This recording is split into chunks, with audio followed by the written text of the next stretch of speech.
우리 다 같이 사도신경으로 신앙 고백하겠습니다. 전능하사 천지를 만드신 하나님 아버지를 내가 믿사오며 그 외의 아들 우리 주 예수 그리스도를 믿사오니 이는 성령으로 잉태하사 동정녀 마리아에게 나시고 본디오 빌라도에게 고난을 받으사 십자가에 못 박혀 죽으시고 장사한 지 사흘 만에 죽은 자 가운데서 다시 살아나시며 하늘에 오르사 전능하신 하나님 우편에 앉아 계시다가 저리로서 산자와 죽은 자를 심판하러 오시리라. 성령을 믿사오며 거룩한 공회와 성도가 서로 교통하는 것과 죄를 사하여 주시는 것과 몸이 다시 사는 것과 영원히 사는 것을 믿사옵나이다. 아멘. 찬송가 304장입니다. 크신 하나님의 사랑. 304장 함께 찬양드립니다.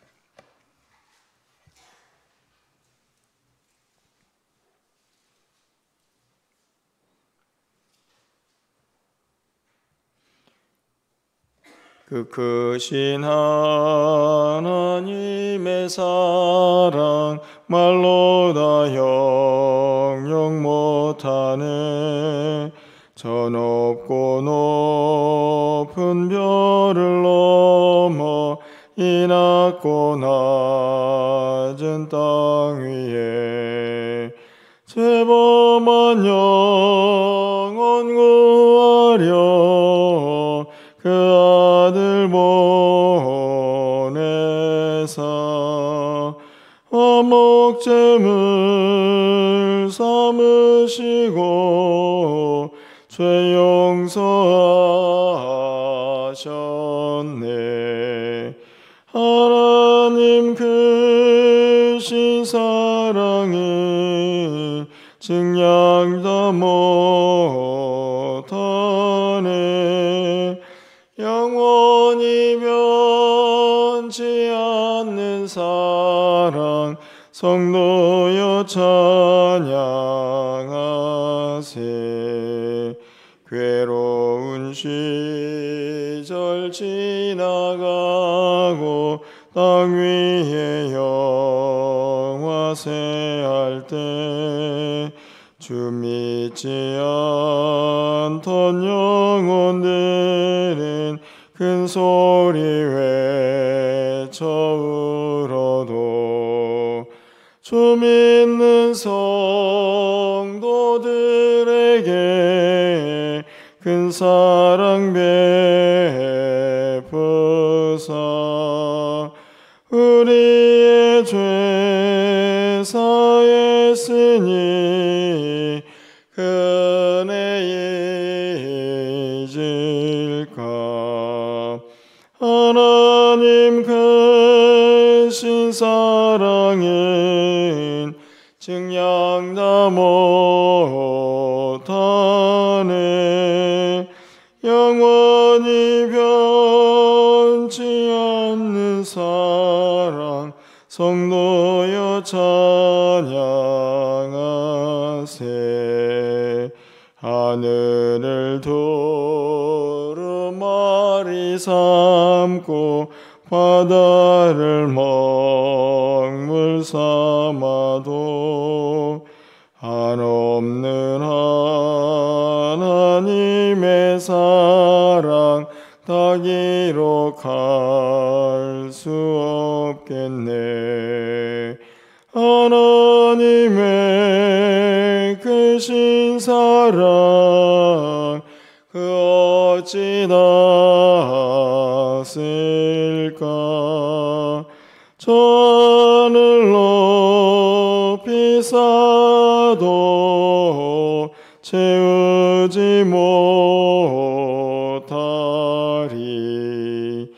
하나님 크신 사랑은 증량 다 못하네. 영원히 변치 않는 사랑 성도여 찬양하세. 아멘. 오늘 하나님 말씀은 아가서 8장 1절에서 7절까지 말씀을 교독하겠습니다. 구약성경 966쪽에 있습니다. 아가서 8장 1절에서 7절 말씀 교독하고 7절은 함께 읽겠습니다. 내가 내 어머니의 젖을 먹은 오라비 같았더라면 내가 밖에서 너를 만날 때에 입을 맞추어도 나를 업신여길 자가 없었을 것이라.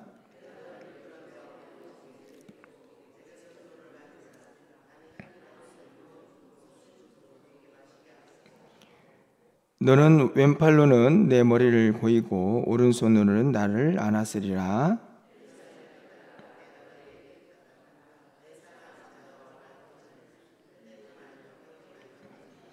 그의 사랑하는 자를 의지하고 거친 들에서 올라오는 여자가 누구인가?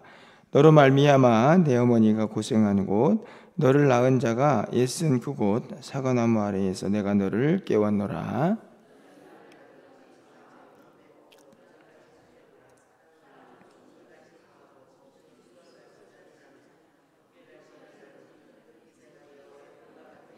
(7절입니다) 많은 물로 이 사랑을 끊지 못하겠고 홍수라도 삼키지 못하나니 사람이 그의 온 가산을 다 주고 사랑과 바꾸려 할지라도 오히려 멸시를 받으리라.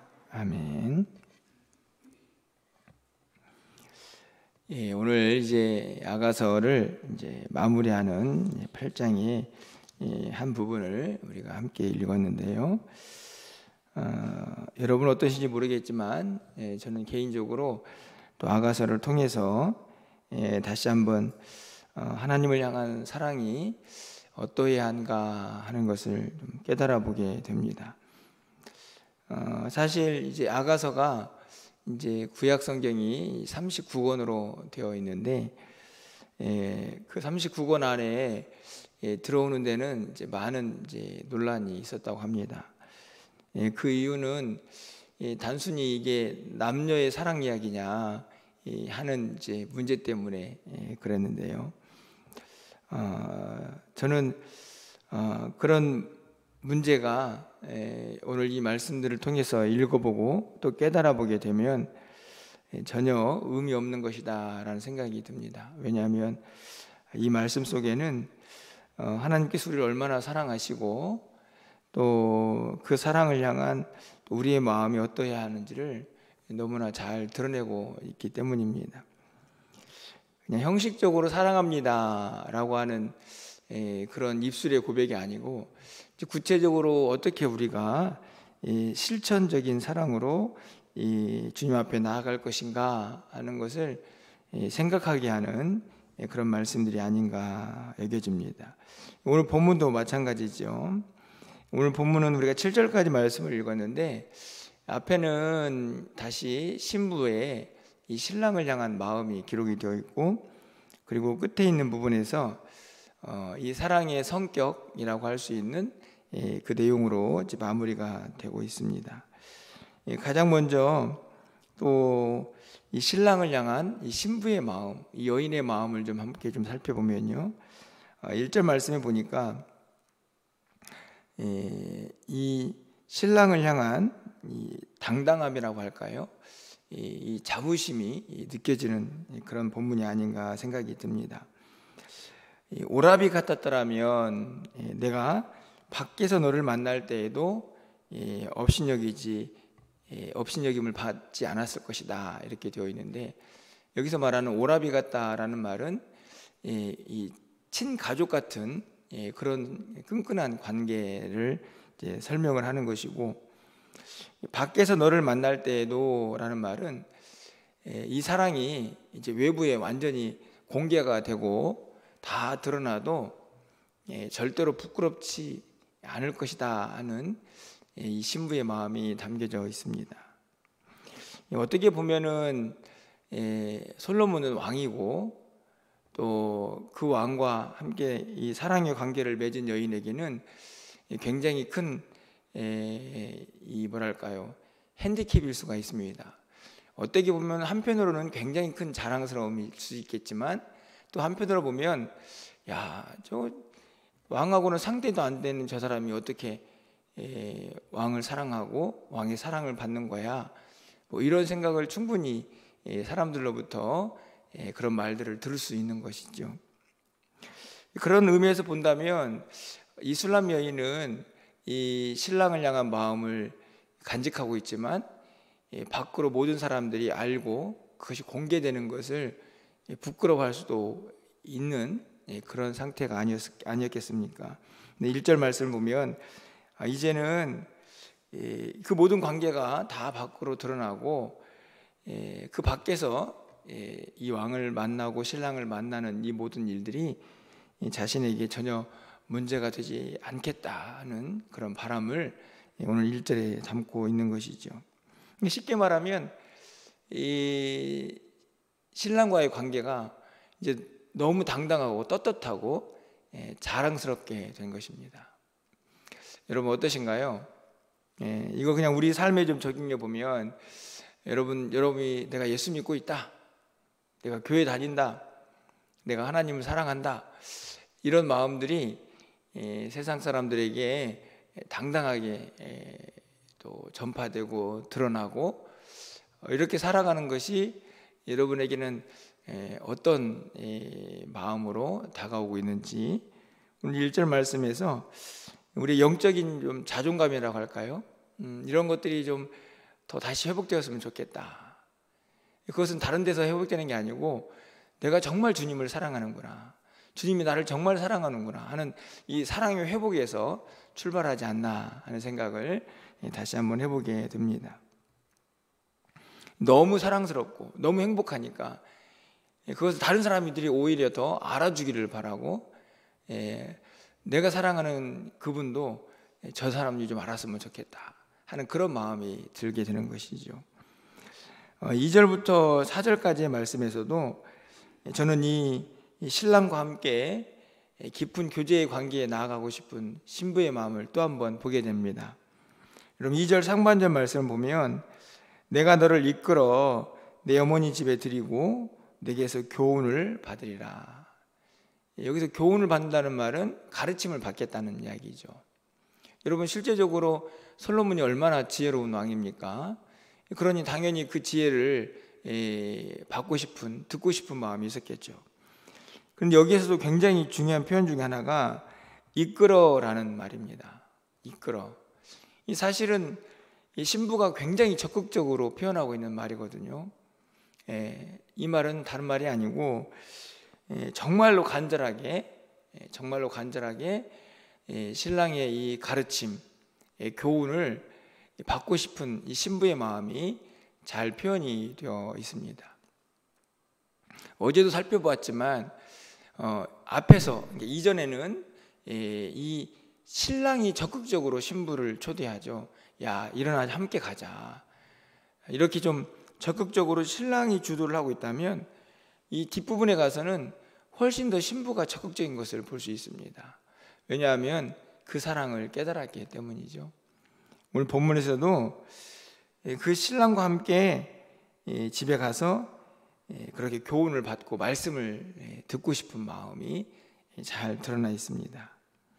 여러분 3절 말씀을 가서 보면요, 왼팔로는 내 머리를 고이고 오른손으로는 나를 안았으리라. 이게 무슨 말이냐면 자연스럽게 이제 신부를 안고 있는 신랑의 모습이고요. 4절 말씀을 보면은 깨우지 마라. 이거 자주 드러나는 표현 아닙니까? 이제 그 관계를 계속 유지하고 싶은 그런 모습입니다. 저는 2절부터 4절까지 있는 말씀을 이렇게 정리해서 이제 한 가지 모습으로 좀 생각해 보면 이 주님과의 깊은 교제죠. 말씀을 듣고 아니면 기도를 하고 그런 모든 관계들이 깨어지지 않고 주님 안에서 계속되기를 바라는 그런 마음이 잘 드러나 있습니다.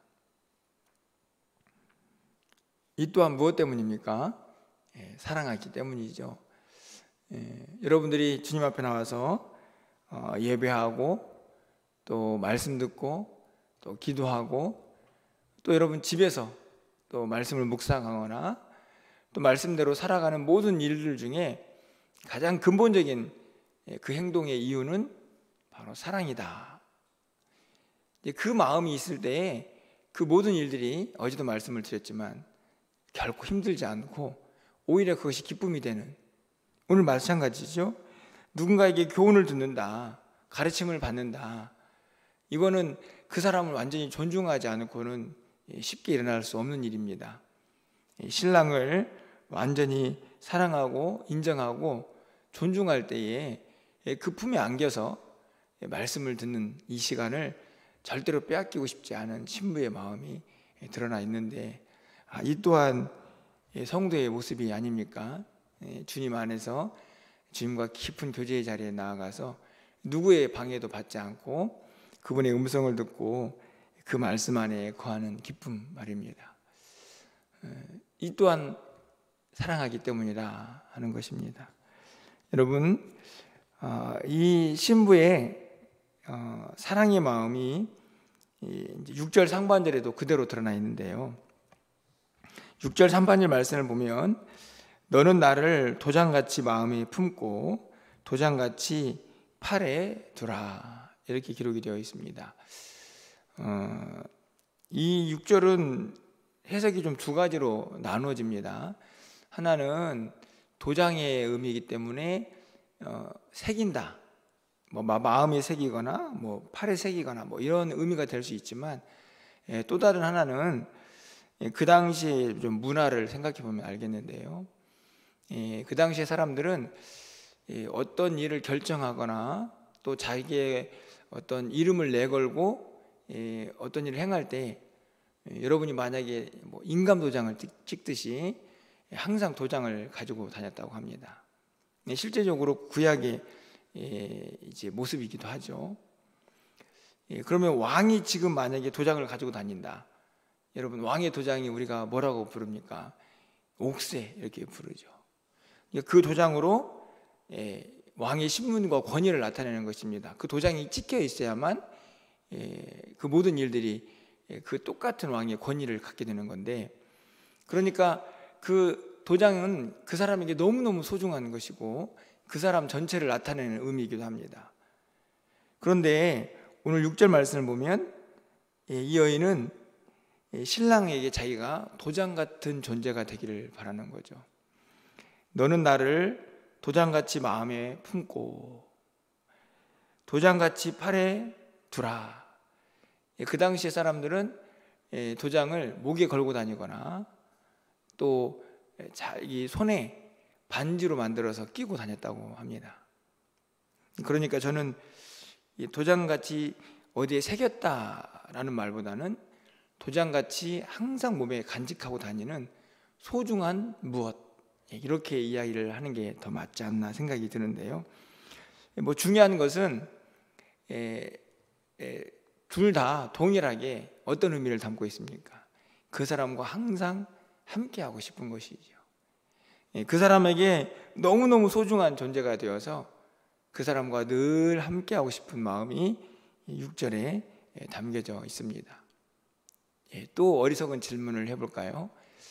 무엇 때문입니까? 사랑하기 때문입니다.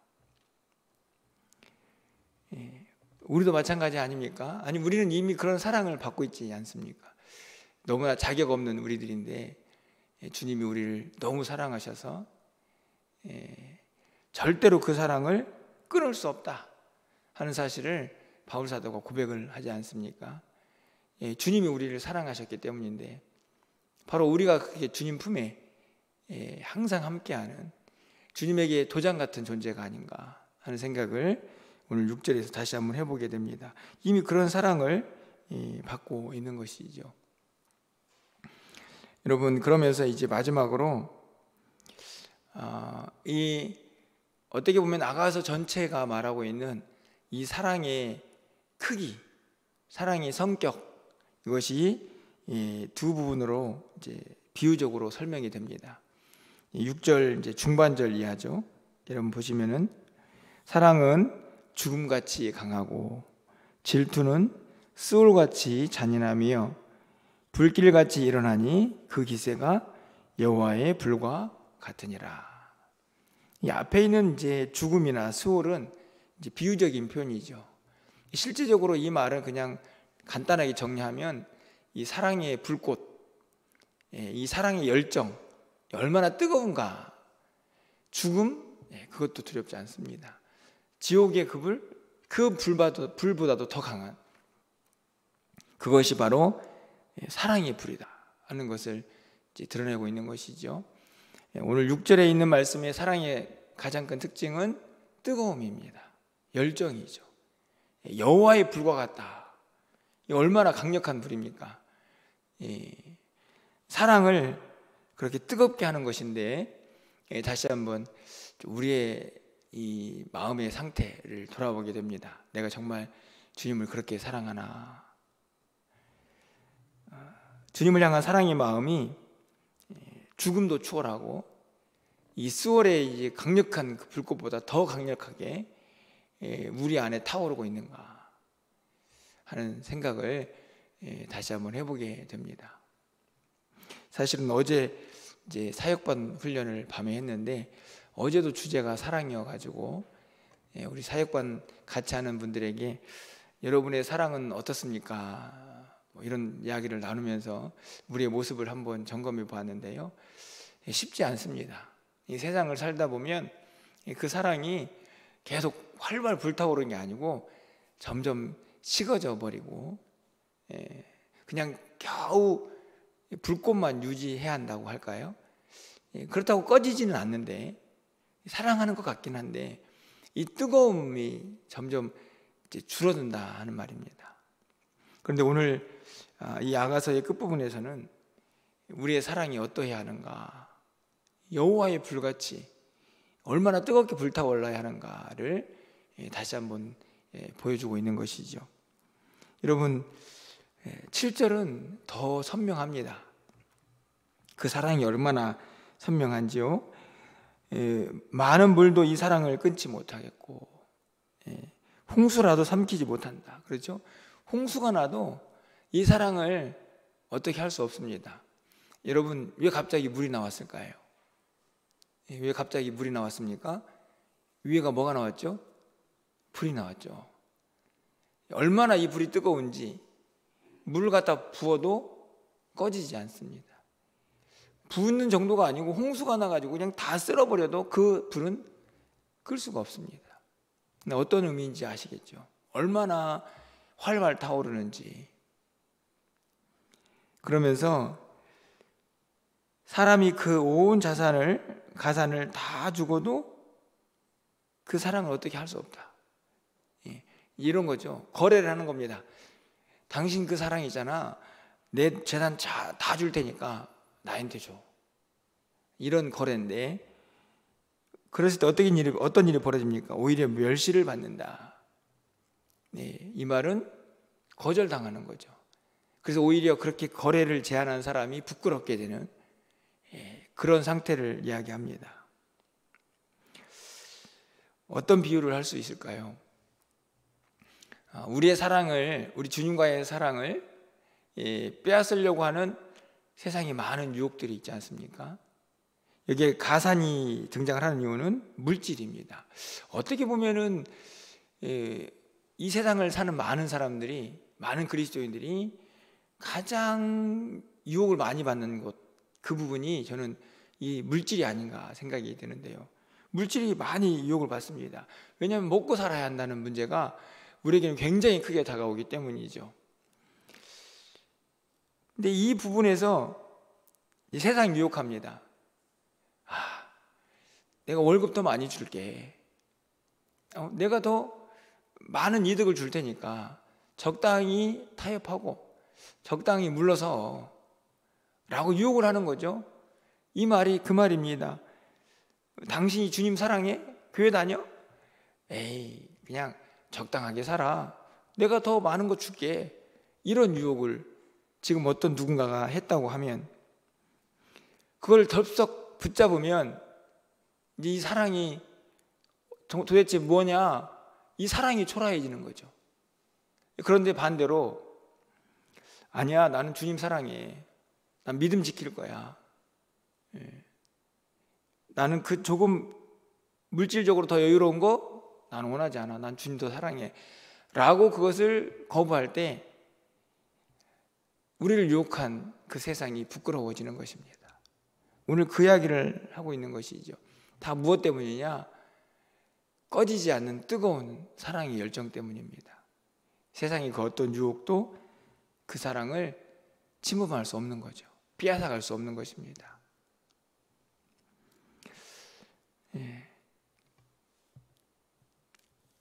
어제도 말씀을 드렸지만, 아가서를 제가 여러분에게 설교를 하면서 제 스스로 참 많이 돌아보게 됩니다.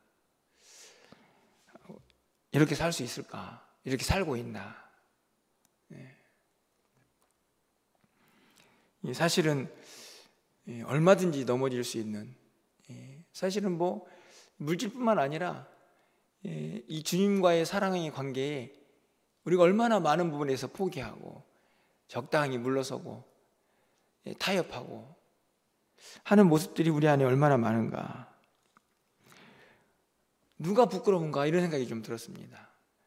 그 사랑을 간직한 내 모습이 부끄러운가, 아니면 그 사랑을 빼앗고자 하는 이 세상이 모든 유혹들, 그게 사탄 마귀든 상관없습니다. 그 상대방이 나의 사랑 때문에 부끄러워지고 있는가. 이게 지금 여기 멸시라는 단어거든요. 여러분, 오늘 이 아침에 어제와 같이 똑같이 주님을 향한 내 사랑의 크기, 그 열정의 모습들을 좀 다시 한번 돌아보는 이 아침이 되었으면 좋겠습니다. 뜨겁게 불타오르고 있는가? 내 사랑은 세상이 그 어떤 것으로도 빼앗을 수 없을 만큼 강력한가? 강렬한가? 그리고 세상 앞에서 내 사랑을 빼앗고자 하는 많은 유혹들, 그 앞에서 얼마나 당당하게, 오히려 그 유혹 자체가 부끄럽게 느껴지는 그런 삶을 살고 있는가? 오늘 이 아침에 또 다시 한번 주님을 향한 우리의 사랑의 마음을 다시 한번 점검하시면서, 주님은 이미 우리를 그렇게 사랑하지 않으셨습니까? 우리를 너무 사랑하셔서 누구까지 보내셨냐면 그렇게 아끼는 독생자, 그 유일한 아들이신 예수님을 십자가에 내어주셨습니다. 이미 그 사랑으로도 충분히 죽음을 초월한 사랑이지 않습니까? 우리가 그 사랑을 받았는데 우리는 주님을 어떻게 사랑하고 있나 다시 한번 돌아보면서, 우리도 물론 그 사랑에는 결코 미치지 못하겠죠.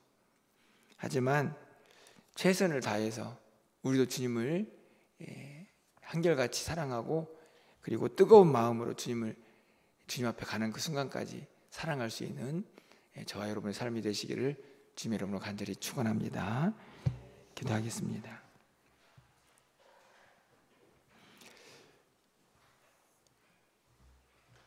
어떤 물도 어떤 홍수도 결코 끌 수 없었던 그 강렬한 사랑의 열정과 불꽃을 오늘 우리도 우리의 마음속에 간직하고 있는지 다시 한번 돌아보게 됩니다. 모든 가산을 다 줄 테니까 너 그 사랑 포기해 라고 유혹하는 세상 앞에서 나는 절대로 이 사랑 포기할 수 없습니다.